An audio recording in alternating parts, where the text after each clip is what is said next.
আসসালামু আলাইকুম। আজকে আমি আপনাদের দম বিরিয়ানি বানিয়ে দেখাবো। এই দম বিরিয়ানি বানানো খুবই সহজ।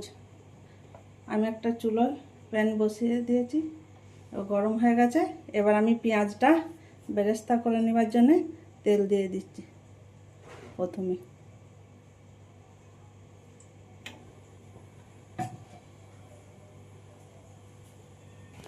আমি এখানে পরিমাণ মতো তেল নিয়ে নিয়েছি বেরেস্তাটা করবার জন্য। এখানে আমি বড় 3টে পেঁয়াজ আমি এইভাবে কেটে নিয়েছি। তেল গরম হয়ে গেছে, এবার আমি পেঁয়াজটা দিয়ে দিচ্ছি।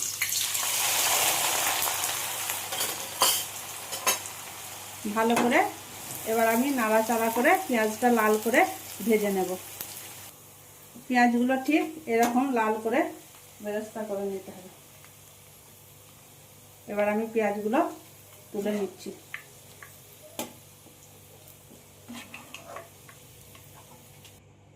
বেরেস্তাগুলো ভাজা হয়ে গেছে। আমি ঠিক এরকমভাবে এগুলো ঠান্ডা করতে দেবো। এটা আমি 2 জায়গায় ব্যবহার করব এই বেরেস্তা। দম বিরিয়ানির জন্য আমি এখানে 500 গ্রাম চিকেন নিয়েছি। এবার চিকেনটা আমি মশলা মাখিয়ে নেব। আমি চিকেনটা এতে দিয়ে দিলাম। এখানে আমি 1 চামচ আর একটুখানি নুন দিয়ে দিলাম। 1 চামচ হলুদ গুঁড়ো, 1 চামচ লঙ্কার গুঁড়ো, হাফ চামচ জিরে গুঁড়ো, 1 চামচ কাশ্মীরি লঙ্কার গুঁড়ো আর 1 চামচ ধনে গুঁড়ো। আর এখানে আমি 2 চামচের মতো আদা রসুনের পেস্ট দিয়ে দিচ্ছি।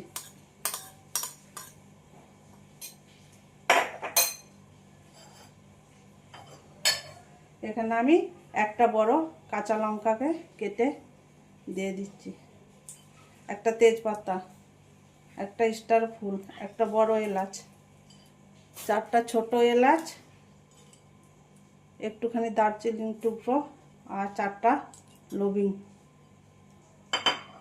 দিয়ে দিলাম।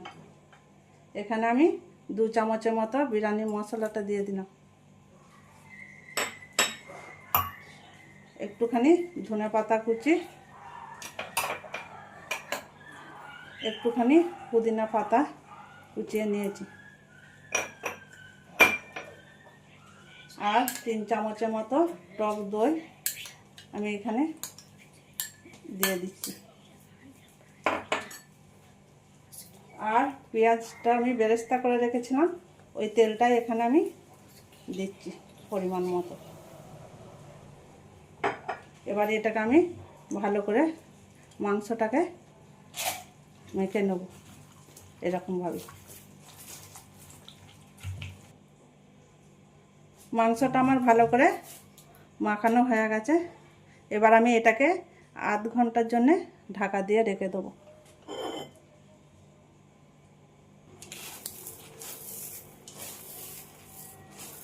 পেঁয়াজটা আমি ওপর থেকে এরকম করে গুঁড়িয়ে আর একবার ভালো করে মশলার সাথে মাখিয়ে দেব। আর এটুকু আমি বিরিয়ানিটা যখন সাজবো তার উপরে দেওয়ার জন্য রেখে দিচ্ছি। এবার পেঁয়াজ বেরেস্তাটা আর একবার আমি মাংসর সাথে ভালো করে মিশিয়ে নিচ্ছি।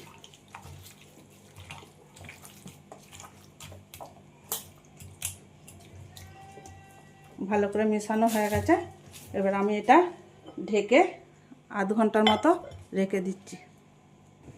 চলে এলাম রান্নার কাছে। কড়াই বসিয়ে দিয়েছি, গরম হয়ে গেছে। এবার আমি এখানে 2 চামচ ঘি দিয়ে দিচ্ছি।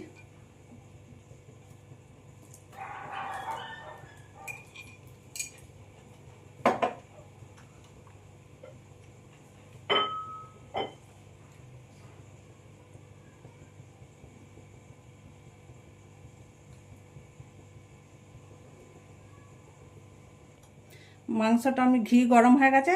মাংসটা আমি আধ ঘন্টার মতো মশলা মাখিয়ে রেখেছিলাম। এবার আমি সেটা কড়াইয়ের মধ্যে দিয়ে দিচ্ছি।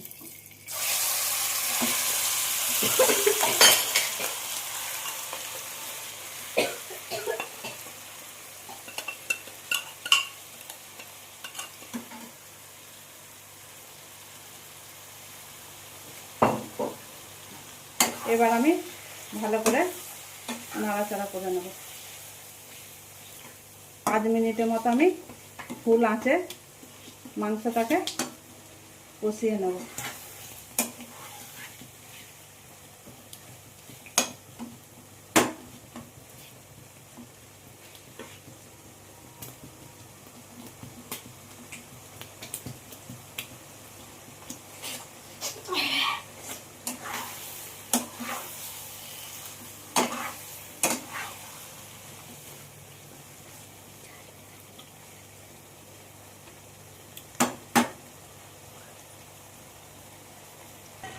পাঁচ মিনিট হয়ে গেছে মাংসটা আমার কষানো।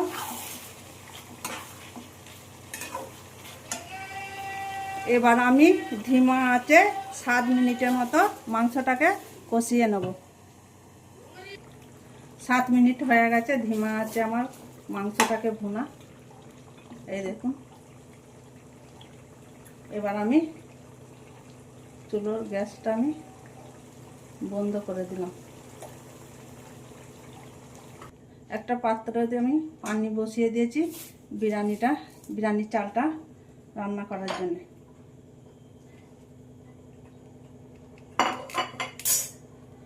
এখানে আমি 500 গ্রাম বাসমতি চাল 1 ঘন্টা আগে ভালো করে ধুয়ে রেখে দিয়েছিলাম। এবার পানির মধ্যে আমি 4টা এলাচ, 1 টুকরো দারচিনির টুকরো দিয়ে দিলাম, 4টা লবিং, 1টা তেজপাতা আর হাফ চামচের মতো শাহজিরা, আর 1 চামচ নুন, আর 1 চামচের মতো আমি সাদা তেল দিয়ে দিলাম পানির মধ্যে। এবার পানিটা আমি গরম হতে দিচ্ছি। পানিটা ফুটে গেছে, এবার আমি বিরিয়ানির চালটা দিয়ে দিচ্ছি।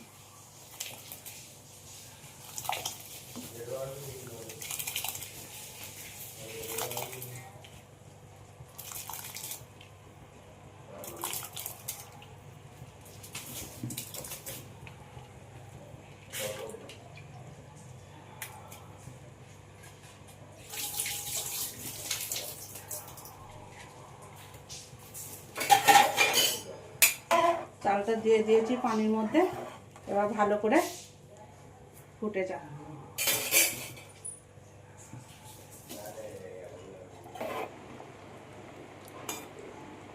এই দেখুন বন্ধুরা, ভাতটা ভালো করে ফুটে গেছে। এবার আমি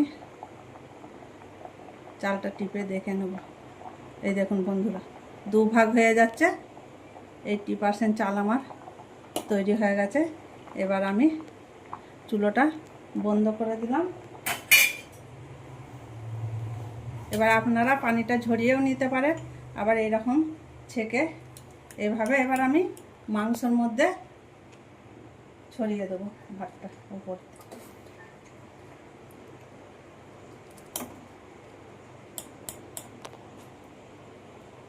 সব ভাতগুলো আমি এই মাংসের মধ্যে এরকম ছেঁকে তুলে তুলে দিয়ে দিচ্ছি।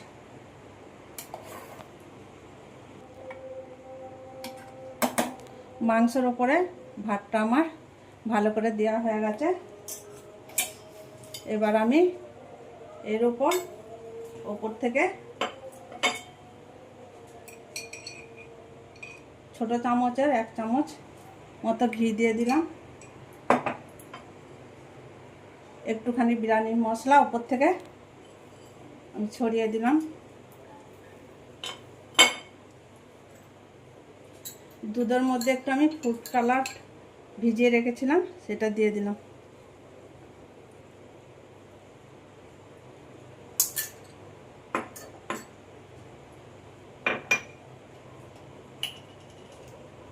এক চামচ গোলাপ পানি,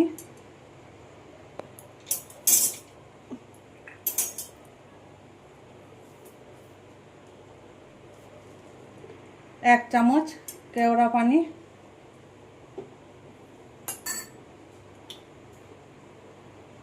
আর 2 ফুটা আমি মিষ্টি আতর দিয়ে দিলাম। এবার ওপর থেকে একটুখানি ধনেপাতা কুচি,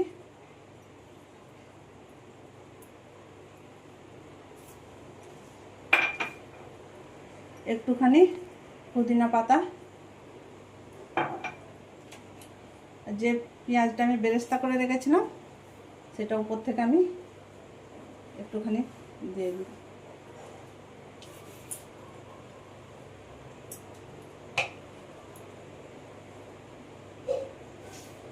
এবার আমি এটা ঢেকে দিলাম। এই ঢাকনার মধ্যে একটুখানি ফুটো আছে, তাই একটা লবিং দিয়ে আমি বন্ধ করে দিলাম। একটা তাওয়া বসিয়ে দিয়েছি, তাওয়াটা গরম হয়ে গেছে। এবার আমি বিরিয়ানিটা এর মধ্যে আমি বসিয়ে দেবো। 5 মিনিট আমি হাই ফ্লেমে করে রেখে দেবো।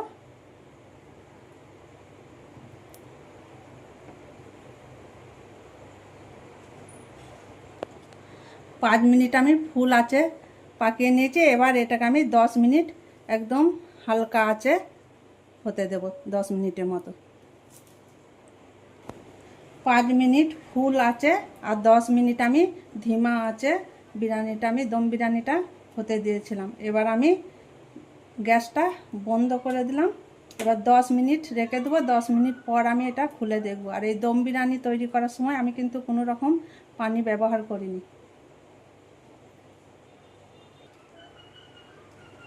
এবার আমি ঢাকনাটা খুলে দেখে নেব। এই দেখুন বন্ধুরা, কি সুন্দর আমার খিলে খিলে দম বিরিয়ানি ঝরঝরে একটা একটা হয়ে আছে। ফাইনালি আমার দম বিরিয়ানি তৈরি হয়ে গেছে। এই দম বিরিয়ানি তৈরি করতে আমার প্রায় 25 থেকে। দম বিরিয়ানির রেসিপি আপনাদের ভালো লাগলে লাইক, সাবস্ক্রাইব, কমেন্ট করে আমার সাথে থাকবেন।